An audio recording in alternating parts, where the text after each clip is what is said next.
Et si le tourisme se faisait à vélo? Afin d'encourager la pratique du vélo pour tous, l'association Groupe de touristes rouennais vous invite à découvrir les paysages de Normandie à deux roues. Pour en parler avec nous dans le MAG, Philippe Royer, président de l'association, et Alain Daniel, membre de l'association Groupe de touristes rouennais. Bonjour et bienvenue sur Sensation. Bonjour. Bonjour. Alors, avec votre association, vous invitez les citoyens à profiter de la Normandie, de ses territoires et de ses paysages à vélo. Pourquoi est-ce que c'est important de découvrir un territoire à vélo? Il y a un charme qu'il n'y a pas autrement, quoi. On a le temps, il y a le bruit du silence quand on fait du vélo. Quand il est bien réglé et tout ça, il n'y a aucun problème. Donc c'est vraiment c'est sympa, quoi. Pourquoi préférer le vélo à une voiture, par exemple? Alors, je vais comparer le vélo, la voiture et la marche à pied. Vous ne voyez pas du tout les mêmes choses. Vous ne passez pas à la même vitesse et donc c'est totalement différent.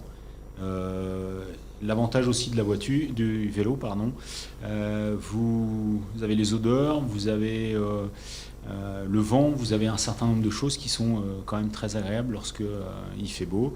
Vous avez aussi la pluie en Normandie, mais on arrive à rouler à travers les gouttes. Ça fait son charme également. Votre association a été en stand-by pendant le confinement. Dans quelle mesure avez-vous pu reprendre vos activités depuis la levée du confinement et les restrictions qui restent imposées sur les pratiques cyclistes? Alors pour nous, il a été décidé d'une reprise individuelle, chacun de son côté, car les consignes de l'État sont un peu trop rigides à nos yeux, quoi, par groupe de 10 maximum, et en roulant à 10 mètres les uns des autres. Donc on a trouvé ça un petit peu... vu que nous, c'est surtout la convivialité. Quand on fait du cyclotourisme, il n'y a pas d'esprit sportif. On se balade, on prend le temps, on discute et tout ça. Donc à rouler à 10 mètres les uns des autres, moi je ne voyais pas l'intérêt. Donc avec le bureau, on a décidé de reporter à début juin la reprise du vélo, quoi. Mais je sais qu'individuellement, on a demandé à nos adhérents de ne pas oublier de refaire du vélo. Et la plupart m'ont répondu, on est déjà sur nos vélos, quoi. Et est-ce que vous espérez justement un retour un peu plus à la normale, on va dire, à partir de juin?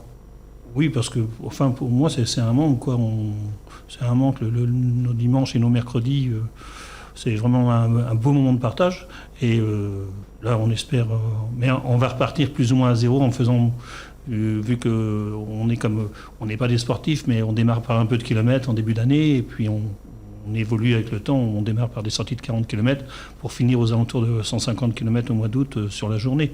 Donc on va redémarrer doucement, quoi. Mais... Justement, beaucoup de personnes rapprochent le vélo d'un domaine sportif. Est-ce que, qu'est-ce qui vous a donné, vous, envie de faire du vélo et de découvrir finalement une région à vélo?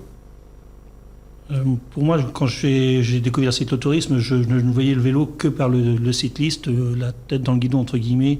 Et la personne qui a créé le site du GTR, par exemple, quand vous ouvrez le site, c'est la première parole qui est dite, c'est la tête dans le guidon, s'abstenir. Donc nous, c'est vraiment...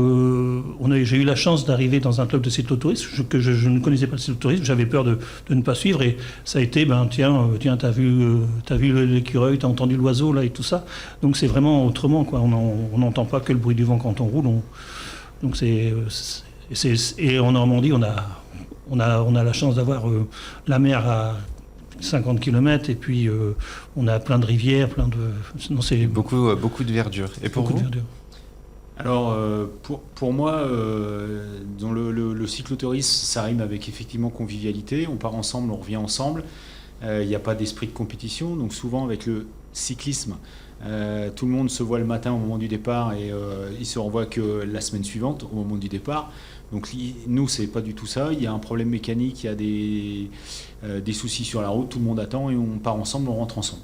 Donc ça, c'est vraiment important. Et le cyclotourisme, il y a des épreuves ou des organisations qui sont un peu plus sportives et d'autres un peu moins. Et l'utilisation ou le cyclotourisme, c'est très très large. Ça va effectivement des épreuves de randonnée avec des temps à des voyages au long cours, des tours du monde et des vacances en voyage qu'on appelle des voyages itinérants. Donc voilà, c'est très, très varié. Nous, c'est aussi le plaisir de faire de la visite, de découvrir de nouveaux lieux, de faire de la photographie, de déguster les bons petits plats ou les petites choses qui sont intéressantes dans les régions qu'on va visiter. On ne se cantonne pas qu'à la Normandie. C'est vrai que c'est une bonne partie de notre bassin d'activité pendant une partie de l'année. Mais on arrive toujours à découvrir des nouvelles routes, des nouveaux chemins, des choses qu'on ne connaît pas. Et c'est intéressant, quoi. Il y a vraiment, en Normandie, il y a beaucoup de choses à voir. C'est une découverte perpétuelle. Perpétuelle. Philippe Royer, vous organisez des sorties hebdomadaires. En quoi consiste-t-elle ? On sort le mercredi en début de saison, donc sur mars et avril, l'après-midi seulement, et le dimanche, c'est un peu la même chose. Et à partir de début mai, on sort sur la journée. Et le principe est de partir faire des randonnées en vélo. On a un calendrier avec des itinéraires qu'on essaye de faire, que les gens comme Alain vont repérer parce que Alain a été bien investi dans le club. Et donc, on essaye tous les ans de changer un tiers de nos parcours pour que justement nos adhérents, qui sont environ une petite cinquantaine, on est 46, nos adhérents puissent redécouvrir, pas forcément tous les ans la même chose, quoi. Alors vous organisez également des sorties à thème, voire des week-ends. Comment est-ce que le cyclotourisme s'associe au tourisme ? Vas-y, si tu as une idée, Alain. Alors, comment ça s'associe ? C'est par exemple une expo qui va avoir lieu à un endroit où on va aller voir cette expo ensemble. Donc on y va en vélo, on visite l'expo et on revient. Ça sera exactement la même chose pour les monuments ou pour des régions qu'on ne connaît pas ou des choses extérieures. Je vais prendre un exemple. L'année dernière, on a fait un week-end à Amiens et on a été dans les ortillonnages. Donc on a passé la matinée sur les bateaux et l'après-midi on a fait un périple. Donc voilà, c'est plein de choses culturelles et qu'on peut voir un peu partout. Alors ça ne coûte pas obligatoirement, il y a beaucoup de choses qui sont gratuites. Et voilà, c'est ce qui est intéressant là-dedans, quoi. Tous les ans, au moment de la journée du patrimoine, on essaie de trouver un site qu'on ne connaît pas, on en parle un petit peu l'année d'avant, et on va découvrir comme ça un site de notre région, bien sûr, à vélo, quoi. Et cette année, l'année dernière, on avait organisé un week-end sur Amiens. Cette année, on voulait aller sur Caen, on partait en vélo, et on passait le week-end sur Caen pour faire découvrir un peu plus loin que Rouen et ses alentours, quoi. Alors vous le disiez, 46 adhérents actuellement, des hommes, des femmes, des jeunes, des anciens. Le cyclisme est un des premiers sports paralympiques. Est-ce que vous aussi, vous ouvrez finalement votre association aux personnes en situation de handicap ? On a eu, là en ce moment on n'a personne, mais on a déjà eu des gens en situation de handicap dans notre club, il faut les encadrer. Et on ne refuse personne, quoi. Il n'y a aucun problème du moment que c'est ouvert à tout le monde. C'est ouvert à tout le monde. On a des jeunes, faut croire. Notre club va de le plus jeune à 10 ans et le plus âgé à 82 ans. Donc vous voyez, c'est vraiment échelonné. Et voilà, quoi. Et pour les jeunes, on a un point accueil pour pouvoir accueillir des jeunes, essayer de les encadrer et tout ça dans l'esprit cyclotouriste. Les jeunes ne viennent pas pour faire de la compétition, ils viennent pour apprendre à manier un vélo, à réparer leur vélo et à rouler de la façon dont on roule.